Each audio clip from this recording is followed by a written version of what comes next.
নমস্কার YouTube channel বন্ধু সাথী। আমার চ্যানেলটা যেহেতু ছাত্রছাত্রী ভবিষ্যৎ মানব সম্পদে তাকিয়ে সচেতনতামূলক বিষয়ে কিছু বলা এবং ইতিহাস বিষয়ক ক্লাস ভিত্তিক আলোচনা, তাই আমার স্টুডেন্টদের উদ্দেশ্যে এবং শুভবুদ্ধি সম্পন্ন আগামী যাদের সম্পদকে তৈরি করছে তাদের উদ্দেশ্যে বলা, অর্থাৎ ছাত্রছাত্রীর উদ্দেশ্যে বলা। বিভিন্ন যে সরকারি বেসরকারি স্কুলগুলোতে টেস্ট পরীক্ষা, মাধ্যমিক টেস্টের রেজাল্ট হয়েছে, অলরেডি ফর্ম পূরণ হয়ে গেছে। এখন তারা এক প্রকারান্তে বলা যেতে পারে তারা প্রত্যেকটা বিদ্যালয়ে নন স্টুডেন্ট, মানে স্কুলে তারা ছাত্র ছাত্রী নয়। তাহলেও খবর সূত্রের মারফত বিভিন্ন স্কুলগুলো তারা ঠিক রুটিনের মতো করে 8টা পিরিয়ড নয়, কিছু কিছু বিষয় পড়ানো হবে বা পড়াবে, এবং প্রাইভেট টিউটর, কোচিং সেন্টার ইত্যাদিগুলো রয়েছে। আমি যেটা বলতে চাই আমার চ্যানেলের মধ্য দিয়ে, পরীক্ষাটা যে দেবে, অর্থাৎ পরীক্ষার্থী, সে ছাত্র হতে পারে, ছাত্রী হতে পারে, পরীক্ষাটা সে নিজে দেবে। অর্থাৎ তার মধ্যে যদি সেই জেদ, তার মধ্যে যদি না জানার আগ্রহ, তার মধ্যে যদি না একটা ইচ্ছা শক্তি, মনের মানসিক যে শক্তিটা যদি না তৈরি হয়, তাহলে কিন্তু এই যে বিভিন্ন ধরনের যে প্ল্যানিং, যে পড়ানোর কথাগুলো বললাম, এতে কিচ্ছু হবে না। অর্থাৎ প্রাইভেট কোচিং, ব্যাচ করে পড়ানো বা স্কুলগুলোও যদি একটু দরদ দিয়ে পড়ায়, সবই ঠিকই আছে।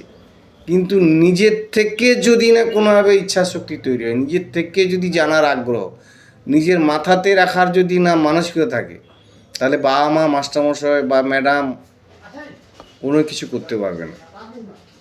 আমি যেটার সামনে কথা বলছি না, এইটাকে হামেশাই, অর্থাৎ মোবাইলকে অনেকে দোষারোপ করছে। নিশ্চয়ই মোবাইলের ভালো দিক অনেক আছে, খারাপ দিকটা তার থেকে আরও বেশি আছে, আমি মানছি।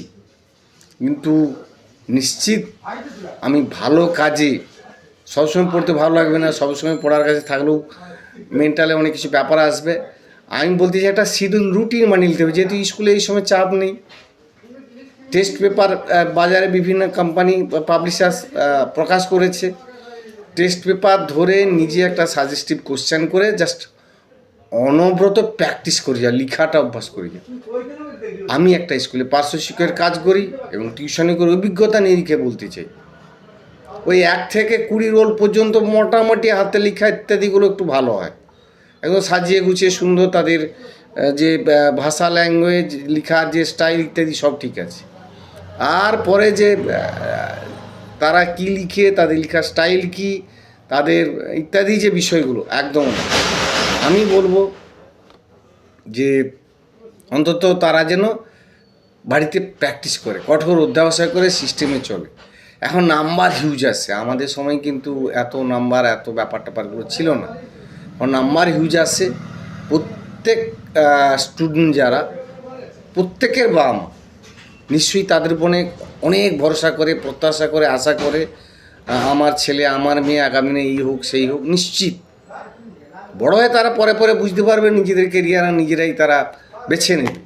কিন্তু জীবনে তাদের যে সরকারি প্রথম যে ধাপ পরীক্ষা, সেটা হচ্ছে স্কুল ফাইনাল পরীক্ষা, মাধ্যমিক পরীক্ষা।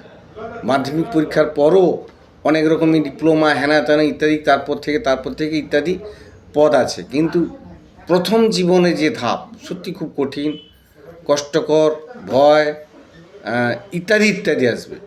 তাই আমি মনে করি একদমও যে 3 ঘন্টা 15 মিনিট একটা শিডিউল প্রশ্ন সে নিজেকে তৈরি করে 3 ঘন্টা 15 মিনিট বাড়িতে প্র্যাকটিস করো, কতগুলো প্রশ্ন নিজেকে তৈরি করতে পারলে, মনে লিখতে পারলে, এইটুকু তৈরি হোক, দেখবে নিজেকে অনেক বেটার জায়গায় পৌঁছানো যাবে। স্যার, ম্যাডাম বা যে ধরনের পড়ানোর যে অ্যাঙ্গেল আছে, সে নিজেরা পড়ো এবং নিজেরা বাড়িতে বসে প্র্যাকটিস করো, দেখবে অনেক হাতে এখন 24 ঘন্টা বহু সময় পেয়ে যাবে। স্কুলে যে সেই 10টা থেকে সেই 4:30 সেইটা আর ধরে বেঁধে রাখার ক্ষমতা স্কুলের নেই। ঠিক আছে, টাটা বন্ধু, আমার ছাত্র ছাত্রী এবং চ্যানেল বন্ধু সবাইকে ধন্যবাদ। টাটা, শুভরাত্রি।